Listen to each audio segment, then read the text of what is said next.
Durante los últimos 30 años, diversos sectores de la sociedad civil en México se han organizado y han alzado sus voces para demandar mejores condiciones de vida sociales, políticas y económicas. Porque ha quedado muy claro que la única manera de no fracasar más es consolidando una verdadera democracia. Y eso lo vamos a lograr seguramente promoviendo la participación ciudadana en la política. Porque al final del día, la política es una de las actividades que tiene mayor grado de incidencia en el entorno, para bien o para mal. Muy buenas noches, bienvenidos a un programa más del análisis de. El día de hoy me acompaña en este foro de opinión el coordinador estatal de Movimiento Ciudadano, Ariel Rodríguez. Jeffrey, muy buenas noches. De estar aquí. Bienvenido. Gracias. Pues bueno, el 4 de septiembre de este año se anunció una alianza que se dice ser diferente. Una alianza entre tres partidos: Acción Nacional, Partido de la Revolución Democrática y Movimiento Ciudadano, que pretende hacerle frente y derrotar al PRI y a Morena. Según sus promotores y sus dirigentes, esta alianza es diferente de otras porque cuenta entre sus filas con académicos, con intelectuales, con representantes de la sociedad civil y con ciudadanos, o al menos eso es lo que nos dicen. A partir de este anuncio se han generado una serie de reacciones de parte de todos los personajes políticos y también de la ciudadanía. Uno de ellos es Enrique Alfaro, alcalde de Guadalajara, quien acaba de decir que el Frente Ciudadano va en declive porque el gobierno federal está teniendo incidencia dentro de las decisiones de dicha alianza. Y además dijo que él va como candidato única y exclusivamente con Movimiento Ciudadano, sin reconocer el frente, sin reconocer la alianza con PRD ni tampoco con el PAN. Ariel, ¿no es Enrique Alfaro la expresión de una cantidad importante de militantes de los tres partidos que simple y llanamente no están de acuerdo con la alianza? No, mira, yo creo que además no son exactamente esas sus palabras. Muchas veces encontramos en prensa que no se refleja fielmente lo que él dijo. Digamos, él menciona con mucho respeto que en efecto apoya el frente en lo nacional, pero que en lo local, digamos, decide ir solo. Y eso tiene una explicación. De entrada hay que entender el frente y distinguirlo de la coalición electoral. El frente es algo inédito en la historia política mexicana. El frente tiene que ver con sentar a la mesa actores políticos diferentes y poder hacer planteamientos de mediano o de largo alcance. El frente tiene más que ver, e incluso es de carácter no electoral y tiene una vigencia hasta el 31 de diciembre del 2024, y el objetivo central es poder formar gobiernos de coalición. Y explico esta parte porque es muy importante. En distintas partes del mundo, para poder enfrentar las problemáticas severas que tienen las realidades pues complejas de diversas latitudes del mundo, y aunque haya partidos políticos diversos que no se ponen de acuerdo en una serie de temas, ponen una agenda mínima y generan gobiernos de coalición. Los ejemplos abundan en el mundo. La mayor parte de Europa en este momento está gobernado por coaliciones porque ya ningún partido normalmente tiende a tener mayorías. En Sudamérica hay ejemplos también, en Uruguay, en Chile, por ejemplo, se pudo vencer una dictadura fruto de que se ponen de acuerdo los demócratas cristianos con los socialistas, con el Partido Radical, y forman, por ejemplo, en ese momento, después de Pinochet, la Concertación de Partidos por la Democracia. Entonces, las coaliciones electorales, los gobiernos de coalición son modelos que tienen que ver con eso, con poner una agenda común, ¿sí? Y una cosa, ese es el frente. Y ya para poderlo concretar en la boleta, entonces se tiene que formar una coalición electoral, que ese es el segundo momento en el que ahorita estamos, por decirlo de alguna manera. Entonces el frente en lo nacional es urgente. ¿Cuáles son los temas centrales del frente en lo nacional y de la coalición que se está construyendo en este momento? El lunes 20 de noviembre se presentó precisamente la plataforma en lo nacional y tiene que ver por un lado con el cambio de régimen fundamental y con la profundización de la democracia ciudadana, de los mecanismos participativos del ejercicio público desde los ciudadanos y en interacción de los ciudadanos con el poder. Dos, un combate frontal y total a la corrupción y a la impunidad, y en eso estamos de acuerdo. Ahí no importa la derecha, no importa la izquierda, son temas centrales que hay que resolver en el país. Claro, son temas sociales. Así es, la pacificación del país, que es urgente, con respeto a los derechos humanos y con una clara énfasis en la parte de justicia, poder tener completar una reforma de justicia cabal que nos permita tener certeza jurídica a los mexicanos y que podamos pacificar al país. Tres, un desarrollo económico que tenga crecimiento, que tenga inclusión social y que tenga sostenibilidad desde un punto de vista obviamente medioambiental también, y volver a posicionar a México, que es el quinto punto, en el concierto de las naciones, que recupere pues el papel que tuvo durante muchos años de respeto, porque últimamente también hasta eso se ha perdido. Esos mínimos sí nos hemos podido poner de acuerdo las tres fuerzas políticas, no importa que tengamos plataformas específicas distintas, no importa que tengamos ideología distinta, porque no se trata de que Movimiento Ciudadano o el PAN o el Partido de la Revolución Democrática abandonen sus luchas. De lo que se trata es de que encontremos los puntos de coincidencia, digamos, si lo dibujáramos, son tres círculos y encontrar las convergencias de esos tres círculos, y esa es la plataforma común, para poder generar un gobierno de coalición, fundamentalmente en lo nacional. Por eso está comprometido en un primer momento presidente de la República, el Senado y la Cámara de Diputados. Ya en un segundo momento la pregunta es la posibilidad o no de concretar la coalición en cada estado, y ahí cada estado tiene su propia particularidad.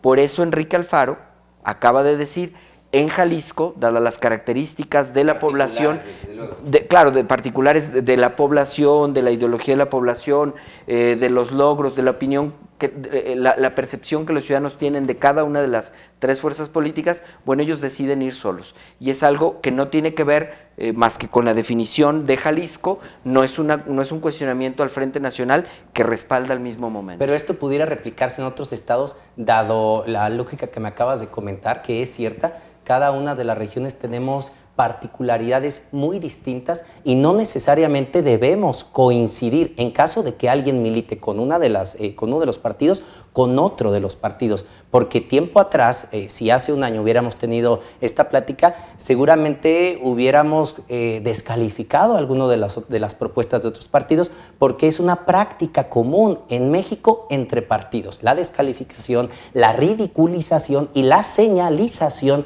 de otros partidos es una práctica que vemos todos los días en medios de comunicación de parte de dirigentes, de parte de voceros y de parte incluso en mesas de trabajos con elementos que participan en la militancia, que son incluso jóvenes. ¿Cómo hacen entonces para mermar todas estas diferencias que tienen? Como lo acababas de señalar tú, hay coincidencias desde luego porque son agenda nacional, porque cualquier mexicano que respete su entorno, que respete su nación, debe coincidir en que debemos eliminar la corrupción, que es uno de los puntos que decías. Pero ¿qué pasa con todos aquellos elementos muy particulares de cada uno de los partidos en donde simplemente no se coincide?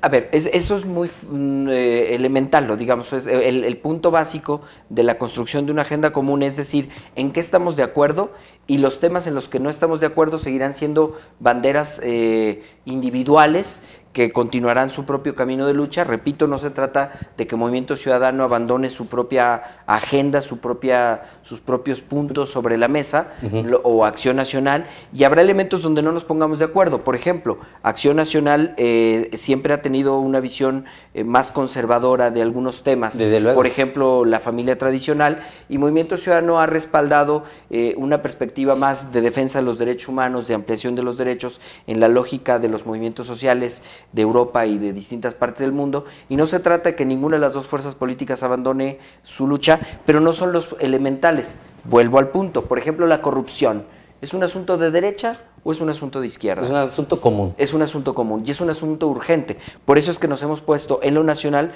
por ejemplo, en esos elementos. El tema de combate a la corrupción y a la impunidad es el segundo punto. El primero es un cambio de régimen. Lo verdaderamente urgente es que las reglas del juego las podamos reinventar los mexicanos y que podamos dejar atrás esta lógica corruptocrática, cleptocrática, y ponernos de acuerdo en las reglas elementales, donde los ciudadanos tienen que ser los que estén al frente, claro, los que diseñen la política pública y los que la estén observando. Entonces, esos son los elementos centrales de la agenda nacional. Y con mucho gusto entramos a los de la agenda local, que son los que serían muy importantes conversar. Y es lo que vamos a hacer, queríamos contextualizar. Se integra a esta mesa de diálogo Luis Guillermo Ortiz Alba, delegado nacional de los jóvenes en el estado de Guanajuato por el partido Movimiento Ciudadano.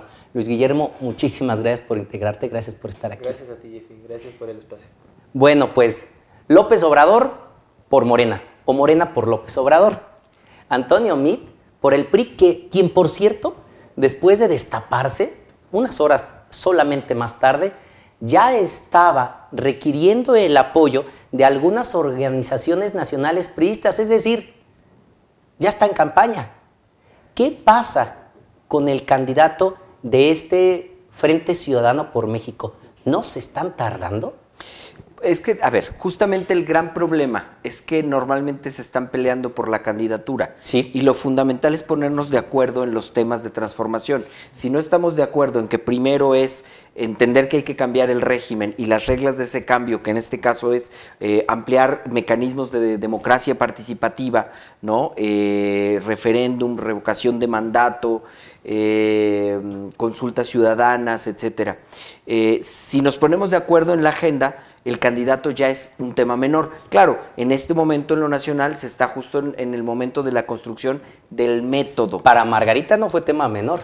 No fue tema menor, pero justamente ese fue uno de los grandes logros del Frente, poder hacer el planteamiento en torno a la temática, y quienes no estén dispuestos a eso, pues fueron acomodándose, y me parece que ahí hay una purga de algunas de las fuerzas políticas. Y en este sentido, Ariel, el partido fuerte, el de quizá mayor responsabilidad, podría ser el PAN, por el momento en que vive al día de hoy.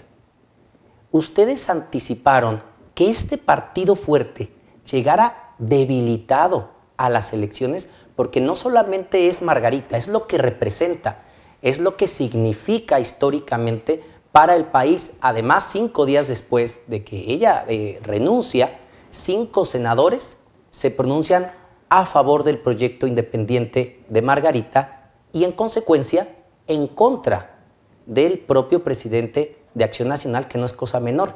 A raíz de ello, una serie de personajes han hecho lo mismo. Acción Nacional llega fraccionado. ¿Ustedes anticipaban ello? ¿Y de qué manera perjudica el proyecto del Frente Ciudadano? Yo creo que depura las temáticas y más bien acomoda a los personajes y alinea las fuerzas nacionales. Pero desde antes era una sorpresa que había actores en Acción Nacional que simpatizaban mucho con la mecánica de hacer política del PRI, y bueno, se están alineando y digamos, pero en esa alineación creo que hay una virtud. El ciudadano tiene claro quién es quién está de qué lado, y lo urgente, lo importante, lo determinante es justamente la agenda de transformación, y por eso el tema de la selección del candidato es un tema que tiene que ser también de acuerdo, porque en política la forma es fondo, y es justamente lo que queremos cambiar, las formas de hacer política, donde los jóvenes vayan poniendo una voz importante, vayan estas maneras nuevas incluso de comunicarse, de organizar la información, de pensar, que tiene que ver hasta con la expresión en las redes sociales, por ejemplo en el sismo de pasado exactamente, los jóvenes fueron factor determinante y demostraron que no estaban dormidos, digamos que simplemente estaban esperando la oportunidad de actuar y de poner muchas de estas herramientas que de pronto o los adultos pueden banalizar, pero las pusieron en función de las soluciones, de las respuestas concretas, claro. ¿no? Entonces, es muy importante, así como este de ejemplo, que podamos hacer el cambio en términos temáticos y después ponernos de acuerdo realmente en quién encabeza ese proyecto, porque ese es parte del típico error. O sea, es pensar en el candidato, que además te lo quieren vender siempre como bueno, como puro, como santo. Digo, lo que acabamos de ver con MIT es muy elemental, es el clásico dedazo, no más que ahora están, digamos, incluso fue muy curioso, porque es volver a formas del siglo XX de cómo señalar el candidato, de cómo bañarlo de pureza, de cómo darle un halo de credibilidad, y entonces estamos viendo formas setenteras de señalar candidatos. El Frente Ciudadano tiene ya definido los mecanismos que va a utilizar a nivel local para elegir candidatos. No, porque primero habría que ponernos de acuerdo justamente en los temas de agenda común, que son, por ejemplo, construir un gobierno de coalición. Eso implica que en Guanajuato pueda haber los contrapesos ciudadanos correctos, por ejemplo, que haya ciudadanos participando en la planeación de las políticas públicas, que haya contralorías ciudadanas vigilando el funcionamiento. Ese es un tema muy ambicioso. El apellido de la alianza es ambicioso, ciudadano. Porque si de verdad se pretende ciudadanizar a un gobierno, estamos hablando de la inclusión de ciudadanos que no tienen absolutamente nada que ver con una fuerza política. Y estamos hablando de alrededor de 70 millones que son ciudadanos mayores de edad, y de esos 70 millones, muchos, si no es que la gran mayoría, no pretenden o no tienen la intención, y un número importante además, aborrece a los partidos políticos y en consecuencia a la política o a la función pública. ¿Cuál sería entonces el mecanismo para dar la bienvenida a ciudadanos que no encuentran un espacio fértil, un lugar óptimo, cómodo en un gobierno o en un partido político? Sí, porque, y la pregunta, Luis Guillermo, me gustaría que la contestaras tú, porque parte de la naturaleza, me atrevo a usar ese término, del mexicano, es mantenerse ajeno, distante a la política. Desde niños nos educan bajo estos conceptos. El político es corrupto, mi tío es político, luego entonces mi tío es corrupto. Claro, Luis. es un tema interesante. Por ejemplo, como datos duros, los jóvenes en la próxima elección vamos a representar más de 1/3 del electorado. A nivel nacional y a nivel local, en el estado de Guanajuato somos alrededor del 29-30%. Entonces, estás hablando de una generación que puede cambiar el rumbo del país realmente. No, claro. No somos el presente ni el futuro. O sea, estamos en una ambigüedad donde tenemos la oportunidad como jóvenes y queremos tener esos espacios abiertos de representación. Creo que el Frente Ciudadano a nivel nacional ha estado cumpliendo bien esa tarea, porque, por ejemplo, Sergio Gil lo decía, que es nuestro delegado nacional de jóvenes, junto con Alan, que es el del PAN, y el otro Sergio, que es el del PRD. No estamos pensando en la siguiente elección nada más, estamos pensando en la siguiente generación. Como jóvenes queremos ser escuchados, queremos ser tomados en cuenta, y creo que debe de venir una reestructuración del concepto de juventud, porque al final de cuentas, las decisiones que hoy se tomen a nivel local, a nivel estatal y a nivel nacional, a los que más nos repercuten es a jóvenes entre 16 y 29 años, ¿no? Entonces... Claro, entiendo. López Obrador representa una opción. Es cierto que genera un poco de especulación, inquietudes y hasta cierto grado temor por su estilo populista. Y número dos, porque normalmente no nos da datos específicos ni nos explica de manera clara los mecanismos que va a utilizar para combatir temas tan importantes como el que comentabas al principio del programa, la corrupción. Sin embargo, fuera de un juicio político, un razonamiento, digamos, de probabilidad, está representando una opción, Morena, porque es diferente, porque es más sencillo volver a fracasar si hago lo mismo. Y en la percepción de la ciudadanía, ajena a un tipo de vínculo o de preferencia partidista, sentimos que los gobiernos han fracasado. ¿Cuál es su opinión y cómo observan el trabajo de Morena en Guanajuato? A ver, yo creo que en efecto los ciudadanos percibimos la urgencia de una transformación, pero en efecto lo que no podemos permitir es pensar que basta con cambiar una persona, quien sea, o un partido político, quien sea, porque eso ya lo probamos. En el año 2000 se probó la idea de que hubiera algo así como un Salvador con botas y finalmente se probó que si no había claridad en el proyecto, ¿no? Es decir, subirse a un templete y firmar la unidad por la unidad, ¿no? Y decir, yo voy a cambiar la corrupción porque yo soy honesto, creo que es no entender la complejidad del tema.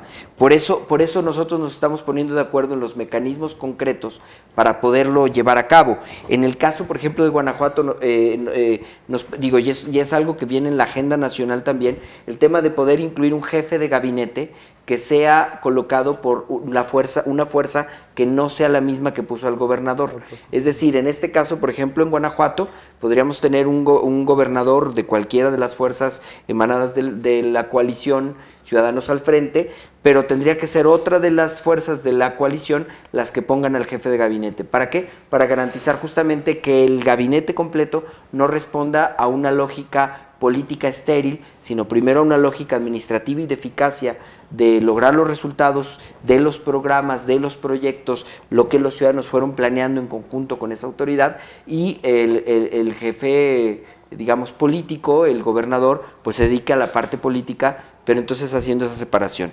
Ariel, a nivel local ya se están aperturando y convocando foros para que la sociedad civil participe en, como comentabas tú, en la estructuración de los mecanismos que va a tomar el Frente Ciudadano para sus diferentes propuestas.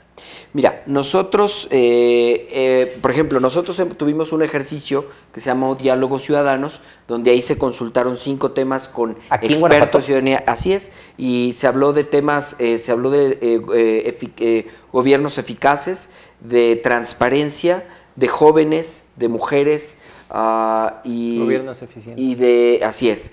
Y de participación ciudadana, de mecanismos de participación. Entonces, los mismos ciudadanos nos fueron planteando, por ejemplo, del de participación ciudadana salió una exigencia concreta, que es la apertura de las candidaturas a los ciudadanos. Y nosotros en ese mismo momento, respondiendo a la exigencia de los ciudadanos, planteamos que Movimiento Ciudadano en Guanajuato abre el 100% de sus candidaturas para poder ponerlas justamente en la mesa. Ciudadano. Así es. ¿Coinciden PRD y PAN? No, bueno, esos son los temas que tendríamos que llevar a la mesa para que ellos finalmente estén. Pero yo no tengo ninguna duda que, digamos, el PAN tiene una tradición liberal, democrática, y hay muchos ciudadanos que se identifican con esa fuerza política y que creen en estos temas, que creen la urgencia de que haya, por ejemplo, una equidad de género en el gabinete, que haya el jefe de gabinete puede generar equilibrios, que haya mecanismos de Contraloría Social. Entonces yo estoy convencido que hay simpatizantes de otros partidos políticos que están de acuerdo en estos puntos de la agenda que nosotros estamos planteando y que hemos recogido de lo que la ciudadanía plantea, ¿no? Claro, gracias, Ariel. Estamos hablando de las consecuencias de esta alianza entre PAN, PRD y Movimiento Ciudadano. El Frente Ciudadano por México. En Guanajuato, a nivel local, ¿cómo les está yendo? Platíquenos. ¿Cuál ha sido la reacción de la ciudadanía, de los jóvenes al interior, en este caso, el Movimiento Ciudadano? ¿Cómo van? Bueno, hay reacciones distintas. Digo, hay quienes no entienden esta lógica de que partidos que aparentemente tienen ideologías distintas. Desde luego. Y entonces puede haber una crítica incluso de una perspectiva de pragmatismo político, pero yo creo que cada vez más hay ciudadanos que entienden esta lógica de decir, a ver, sí podemos ponernos de acuerdo en los temas centrales y poder plantear la agenda específica de urgencia. Por ejemplo, otro tema concreto que en Guanajuato, el tema de las fiscalías, que es un tema que además está por renovarse, está la Fiscalía General y las fiscalías específicas, una concreta es el tema de la Fiscalía Anticorrupción. Bueno, ¿a quién no le interesa que esos fiscales realmente tengan probidad y legitimidad social? Y entonces discutir los mecanismos transparentes para poder tener los fiscales que requiere el Estado, son temas que no importa si militas en un partido o en otro, estás con esos temas, ¿no? Es decir, por el impacto que va a tener en el combate a la corrupción, a menos que alguien quiera seguir fingiendo, pero los ciudadanos ya no estamos dispuestos a permitir eso. Entonces son los temas concretos que necesitamos, que digamos, que es difícil encontrar a alguien que te diga que no.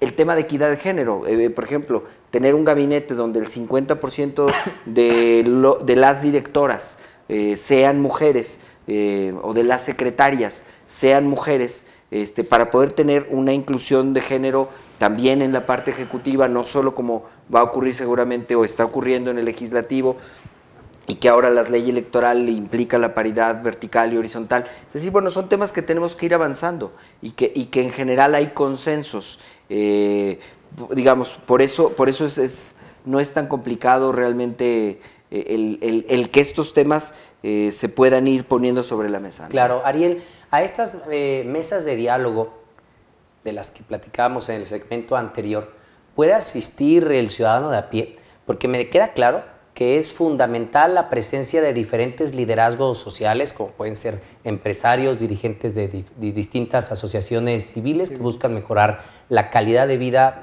bajo ejes muy específicos, pero además de estos protagonistas sociales, un ciudadano común, de a pie, puede incluirse en estas mesas porque todo mexicano, por el simple hecho de serlo, tiene algo importante que decir y el probable gobierno hacia el 2018, tiene la obligación moral de escuchar a ese ciudadano. Sí, yo creo que ese debería de ser el tenor bajo el cual queremos irnos dirigiendo. En el caso de jóvenes hemos tratado de replicar el modelo de diálogos ciudadanos en algunas instituciones públicas, en universidades, preparatorias, grupos de asociaciones civiles. Por ejemplo, el 6% de las juventudes participan en alguna asociación civil o en algún partido político.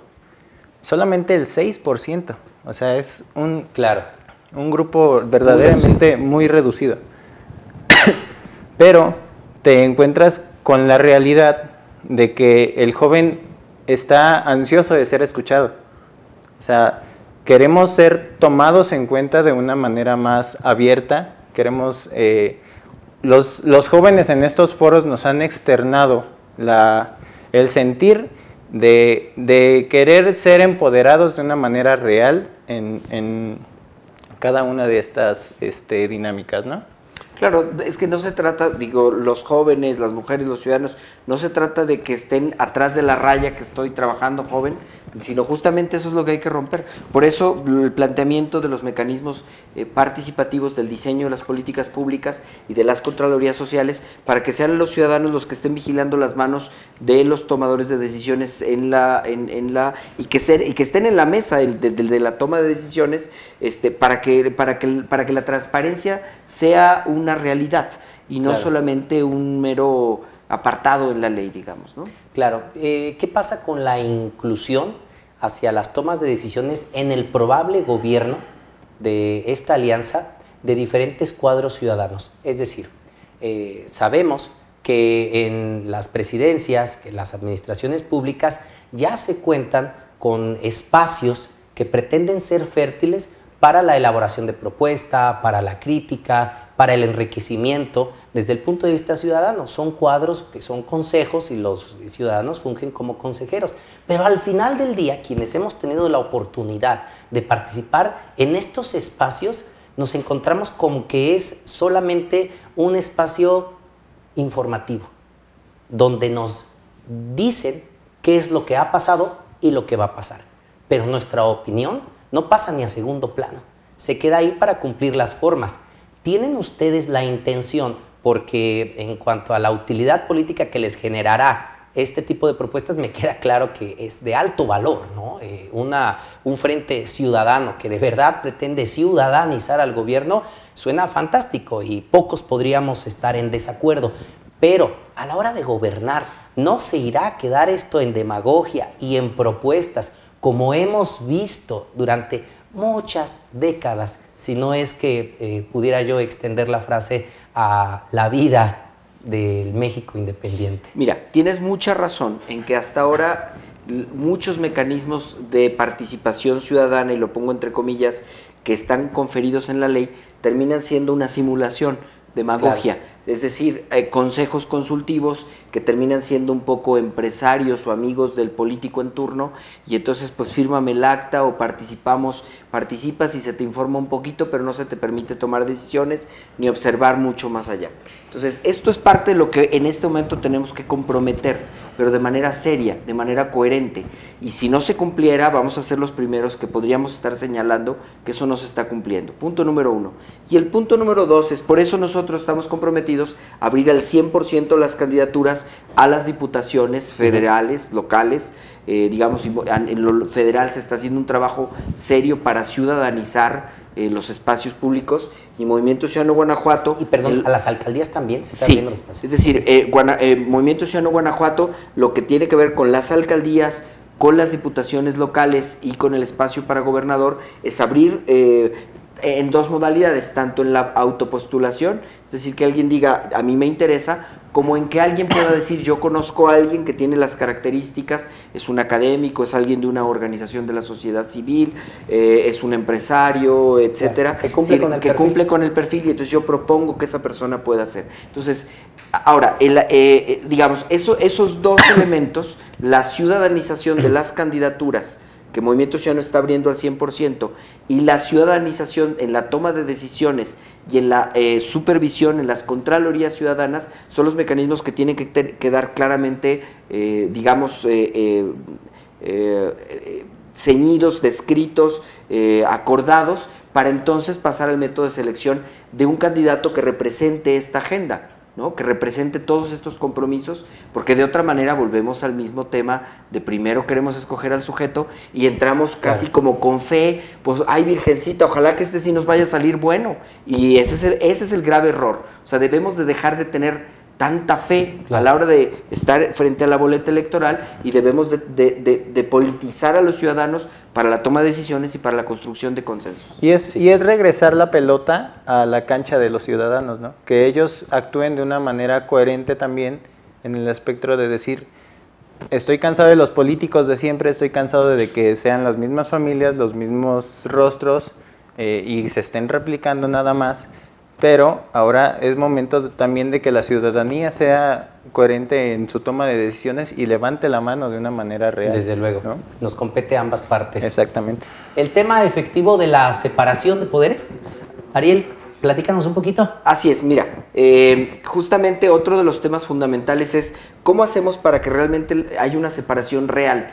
De pronto hay una percepción de que desde el Ejecutivo se determina la agenda legislativa, se determina también el actual de la Procuraduría y exacto, y las fiscalías. Entonces, mientras no haya una separación efectiva, vamos a seguir teniendo este remedo de pseudodemocracia. Sí, somos una especie de híbrido. Claro, y el asunto es poder dar el paso real a una transformación democrática para que las instituciones tengan el peso que deben tener, y la actuación y los dientes y la autonomía, por supuesto. Y la autonomía. Entonces, yo creo que son temas en el que no hay necesidad, no es un asunto de matiz ideológico, ni de posiciones del espectro izquierda o derecha, sino tiene que ver incluso, bueno, pues con volver a la Revolución Francesa y hacer que realmente esto opere, y bueno, son temas elementales.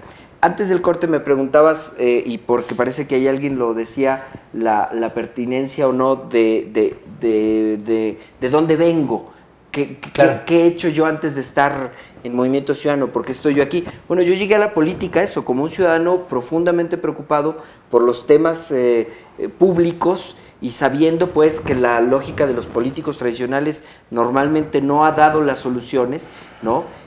Yo vengo digamos, en mi caso personal, de dirigir una institución por 17 años de asesoría a gobiernos municipales y a diputados en distintos ámbitos. He desarrollado, digamos, de hecho estamos próximos a realizar un evento sobre seguridad pública. En días pasados realizamos uno sobre finanzas municipales, donde participaron alcaldes de distintas fuerzas políticas del país y de distintos estados para capacitarse. Y hemos realizado capacitaciones sobre seguridad ciudadana en Chile, que es uno de los países más seguros de América Latina, o el más seguro de América Latina, junto con Costa Rica, con Uruguay.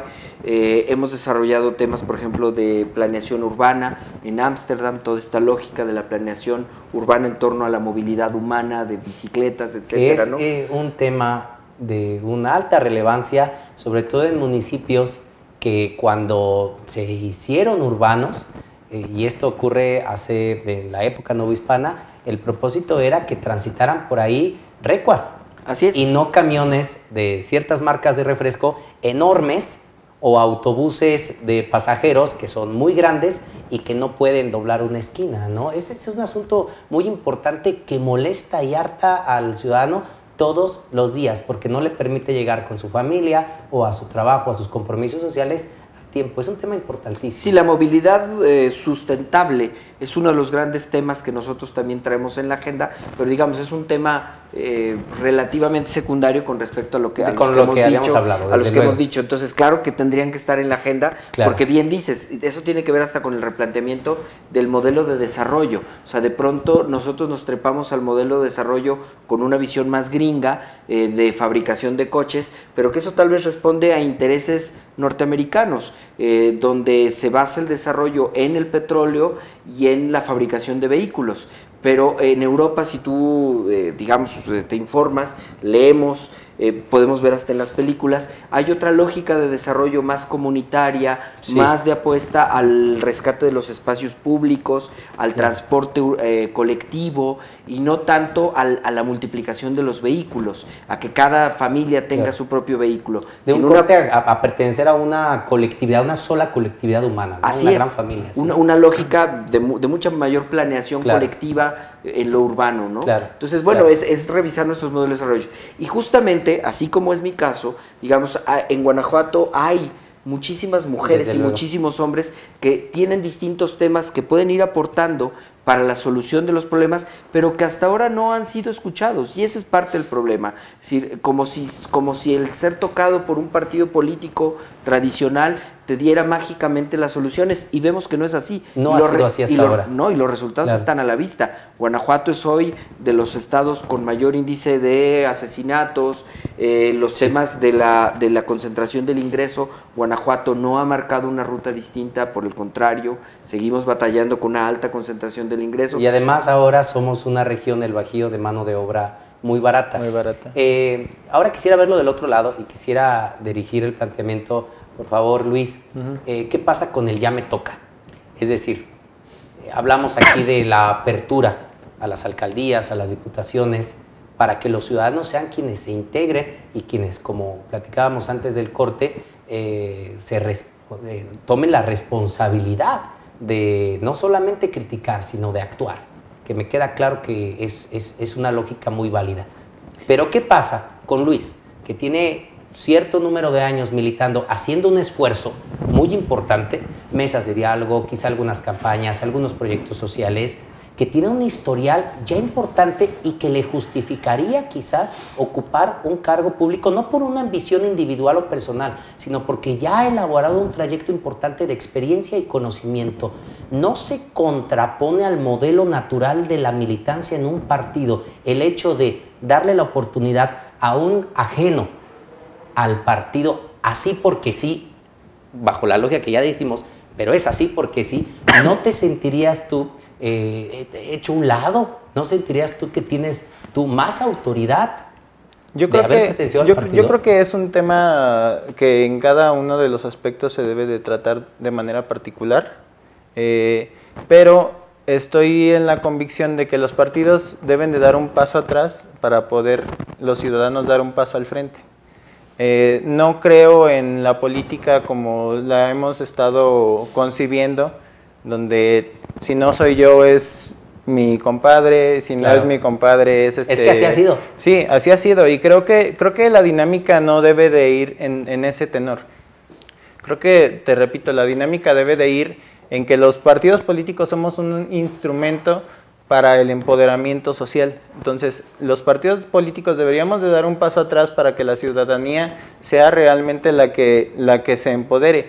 Y con esto también pondría un tema sobre la mesa, que es la profesionalización de las áreas de gobierno en un espectro municipal, claro, ¿no? claro. Porque a veces tienes en el área jurídica a un veterinario, o en el área de tránsito Desde y luego. movilidad a un agrónomo. O sea, ¿por qué? Porque ya le tocaba, ¿no?